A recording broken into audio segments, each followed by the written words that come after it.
Shalom. Mari kita buka kita bersama-sama. Ada 3 bacaan yang akan menjadi bagian untuk kita renungkan di kesempatan pagi hari ini. Namun bacaan yang pertama yang menjadi fokus kita ialah Yakobus pasal 4 ayat 17. Mari kita lihat bersama-sama Yakobus pasal 4 ayat 17. Ini bacaan utama kita. Kemudian nanti ada keterhubungannya Bapak Ibu dengan Lukas pasal yang ke-17 ayat 3 dan 4. Dan Lukas 17 ayat 3 dan 4. Dan nanti terakhir punya hubungan lagi dengan Matius pasal yang ke-7 ayat 1 sampai 6. Sekali lagi, bacaan utamanya Yakobus 4 ayat yang ke-17. Bacaan keduanya Lukas 17 ayat 3 dan 4. Dan bacaan terakhir ialah Matius 7 ayat 1 sampai 6. Jika Bapak Ibu sudah mendapatkannya, kita baca bersama-sama saja 3 bacaan ini. Boleh? Oke. Yang pertama Yakobus pasal 4 ayat 17. 1, 2, 3. Jadi jika seorang tahu bagaimana ia harus berbuat baik, tetapi ia tidak melakukannya, ia berdosa. Lanjut, bacaan kedua. Bapak Ibu silakan membuka Lukas 17 ayat 3 dan 4. Lukas 17 ayat 3 dan 4. Yang sudah mendapat boleh bilang amin. Ya, Lukas 17 ayat 3 4 kita baca bersama-sama. Jikalau saudaramu berbuat dosa, tegurlah dia, dan jikalau ia menyesal, ampunilah dia. Bahkan jikalau ia berbuat dosa terhadap engkau 7 kali sehari, dan 7 kali ia kembali kepadamu dan berkata, aku menyesal, engkau harus mengampuni dia. Yang terakhir, bacaan kita yang ketiga Bapak Ibu, Injil Matius pasal yang ke-7.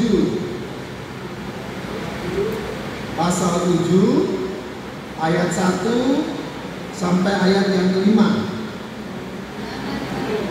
Matius yang sudah mendapat bilang amin.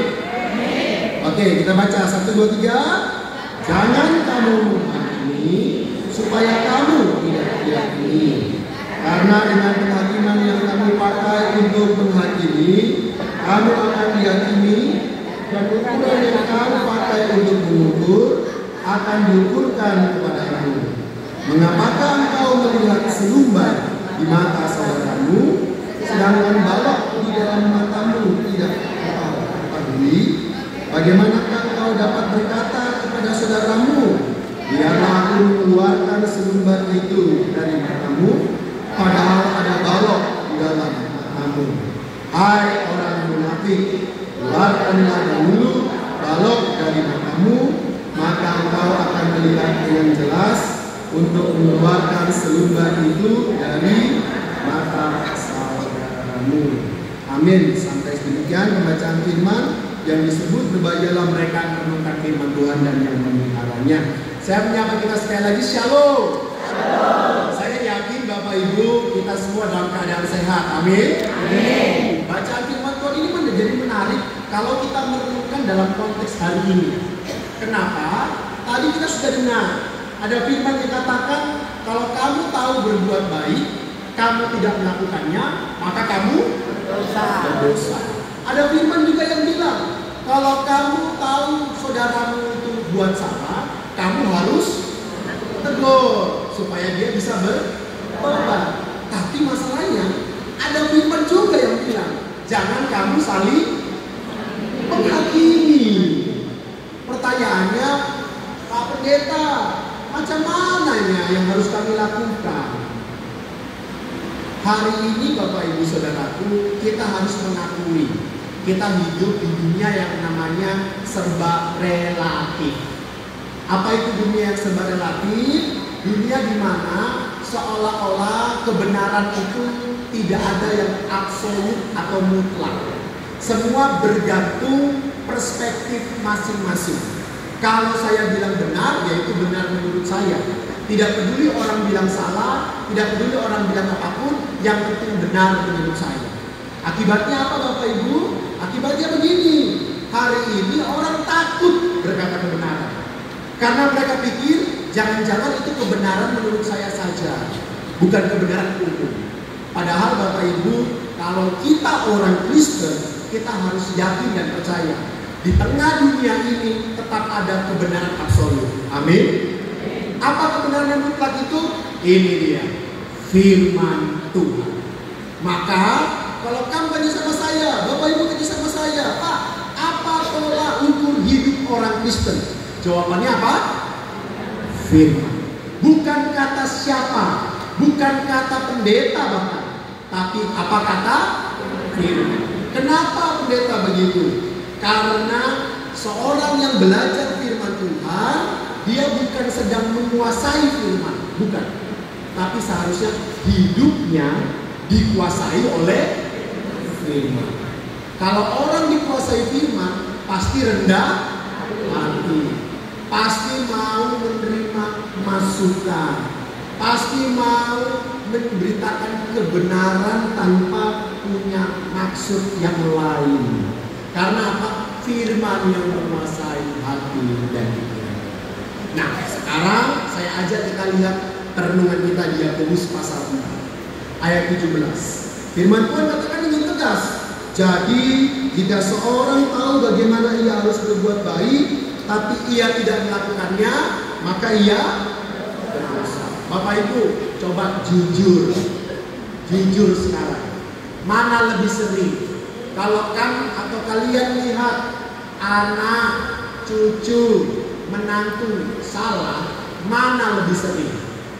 Ditegur dan dinasehati atau dibiarkan saja? Coba jujur. Mana lebih sering? Kalau kamu lihat anak, melihat menantu, melihat cucu buat salah nih. Misalnya kita udah rajin gereja, anak bahkan cucu kita jarang gereja. Mana lebih sering? Ditegur, dipanggil ikut gereja, atau udah biarkanlah imannya masing-masing ya? Mana yang lebih sering kira-kira? Oke, aku dengar-dengar di sini masih ada kalimat ditegur. Pertanyaan kedua, kalau teman kita sama-sama lansia atau pralansia yang suka ikut bareng-bareng ibadah hari ini, buat salah, jalannya mulai menyimpang ke kanan dan ke kiri, mana lebih sering? Ditegur, dinasihati, atau dibiarin? Coba lihat kanan kirinya dulu. Iya, mana lebih sering? Nah, ini ada dua kubu ini Pak. Ada dua kubu ya Pak ya? Harus dikelirkan ya. Harus dikelirkan. Ada yang dibiarin. Emang urusan apa sama aku? Kami cuma senang bareng-bareng ya. Tapi kami kan hidupnya masing-masing. Nah, Bapak Ibu saudaraku, jika kita punya perspektif itu dan kita melihat Yakobus 4, maka kita akan tahu jawabannya apa. Kalau seseorang tahu bagaimana ia harus berbuat baik, berbuat kebenaran, tapi ia tidak melakukannya, maka dia berdosa Bapak Ibu. Artinya begini, menjadi orang Kristen itu bukan cuma menjadi panggilan untuk hidup di gereja, kemudian aman, terus hidup masing-masing, nggak usah urusan sama orang lain. Bukan. Yesus yang bilang di Matius 5:13-16, kamu adalah garam dunia, kamu adalah terang dunia. Garam Bapak Ibu ditempatkan dimanapun, rasanya bagaimana? Selalu berasa. Kalau garam kena makanan hambar, jadinya bagaimana? Enak. Garam kena luka, jadinya gimana? Sakit. Tapi bagaimanapun identitas kita ialah garam. Gak boleh dihilangkan, gak boleh dihapus ini. Makanya Tuhan Yesus tegas di khotbah di bukit. Jika ya, katakan ya. Jika tidak, lebih dari itu berasal dari simbolis iblis. Karena apa? Ini tanggung jawab kita, Bapak. Mengetahui kebenaran itu bagus, tapi hidup dalam kebenaran itu panggilan kita. Amin. Makanya nggak boleh, mohon maaf ya, tidak ada wilayah aman menjadi orang Kristen. Amin.